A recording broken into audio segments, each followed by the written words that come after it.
Actuellement, c'est peut-être le meilleur joueur du monde en conférence de presse. Il nous a offert un véritable show entre mimiques et petites piques envoyées aux journalistes. Concernant la pitada, donc les sifflets reçus face à Levante, il a reconnu qu'il aurait certainement agi pareil, car quelques années en arrière, quand il était un simple fan de foot, il agissait de la même façon, en parlant mal des joueurs quand il traversait ce type de période, et en sifflant quand il était au stade, car c'était la seule façon de montrer son désaccord par rapport à ce qui se passait.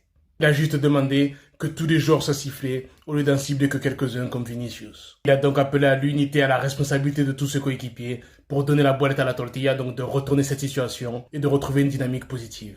Et il s'est montré taquin lorsqu'un journaliste lui a demandé s'il était Vinicius, qu'est-ce qu'il ferait pour transformer ses sifflets en applaudissements. Avec le sourire, il a tout bonnement rappelé qu'il n'était pas Vinicius, mais s'il voulait, il pouvait aller le chercher pour qu'il puisse lui-même répondre à la question du journaliste. Il a ensuite très bien défendu son coéquipier après lui avoir fait des éloges et a rappelé qu'il ne fallait pas aller trop loin dans les critiques car au-delà du joueur, il y a un être humain qui se cache derrière. Mauvaise nouvelle pour Gonzalo Garcia qui brille en son absence. Le Mbappé a rappelé qu'il voulait jouer chaque seconde de chaque match. Donc c'est pour ça que Hendrik a dû aller se chercher du temps de jeu ailleurs et Gonzalo Garcia va devoir se contenter des miettes ou d'attendre des blessures du Mbappé parce que, avec ce qu'il vient de dire, on voit bien qu'il ne veut laisser que des miettes à ses remplaçants. Dis-nous ce que tu en penses, on se revoit très bientôt pour un prochain numéro. Ciao.